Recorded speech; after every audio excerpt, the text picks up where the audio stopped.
Hello, I'm discussing the importance of certain activities we can do to reduce stress or anxiety in our lives. Life is short, it can be long for some people. No matter the duration, we need to do a lot in order to enjoy the limited time we have got. I will look at about four things, if time allows, that can be done to help reduce stress and or anxiety in our lives. The first would be breathing. Breathing, particularly when done deliberately with an intention to take in maximal oxygen as much as possible and releasing carbon dioxide slowly, deliberately, concentrating on this activity has a significant benefit in reducing stress. One of the ways, the best way to do this would be in a calm, quiet environment, away from people and distraction. Taking a deep breath,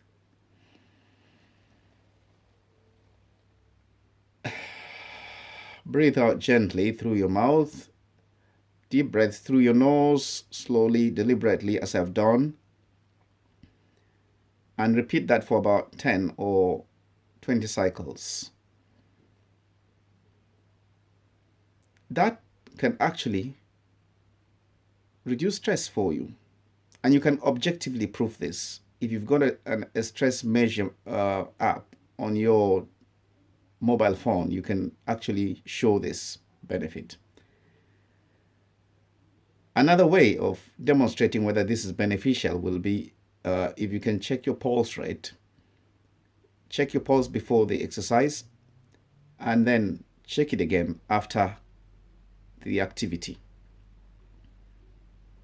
This will reduce stress for you. And the mechanism may be too loculated for me to discuss in this forum. However, it does work and has been helpful in producing benefits to many people who might be very stressed. So, anytime you feel stressed, try this and you will find some significant benefit to yourself. As a routine, I take out time to do this breathing activity about 3 or 4 times a day, or anytime I'm stressed, and that helps. A second way to help reduce stress would be meditation. Meditation has dimensions ranging from yoga to simple rational thought process that will help you empathize, sympathize, or think through the issue with clarity. And one of the ways I have actually been benefited from some posts online has been the concept of thinking through problems. In other words, if a problem can be solved, then you don't need to worry about it.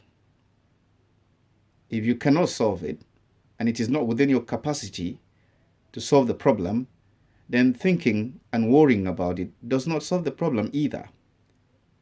So do not waste time getting overwhelmed or get locked within a conundrum of thought processes that are not beneficial.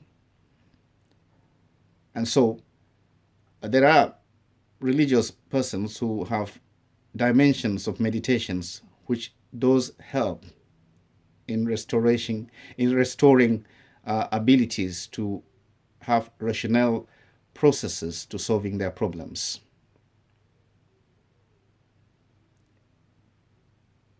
A factor I should have mentioned when I discussed breathing was how that the exercise tends to stimulate the autonomic nervous system center located within the segment of our brains called the hypothalamus. That center, when triggered, it would actually send signals to the parasympathetic system, which is actually the segment of the autonomic nervous system that would subserve regulating excesses of adrenaline and cortisol. And so both breathing and meditation will work to your advantage via this system. Reducing caffeine and caffeinated drinks will also be significantly beneficial. You can try another experiment. Do your pulse, or if you have an app that measures stress, do that before taking caffeine or coffee or tea that contains caffeine, and then check it afterwards. You would discover that there's a significant difference. After you've completed that, then try tea, green tea in particular, which does not contain caffeine. And you would see that there is a decrease in your pulse rate and or stress measure. That is some information regarding how caffeine may not be beneficial to you in the moment of stress. Of course, this does not negate the benefits that you can get from coffee. For example, in non-alcoholic fatty liver disease, that coffee has been found to be beneficial, but should not be taken in excess of more than 2 cups a day. Enrolling in voluntary services and helping other people has also been found to be very beneficial to reducing stress. Apart from the fact that you are able to find well-meaning people and socialize within this group, you also get distracted from the stressing factor or stressing agent. What this does is that when you engage in voluntary service or community service or helping other people, you're more likely to get connected with people who mean well for others. And the world, at best, is lived for each other. And any person who has accepted and or adopted this lifestyle is more likely to be realistic and can be more helpful to you in your moment of stress. You can tag along with these people, get benefits, as well as learn to live positively.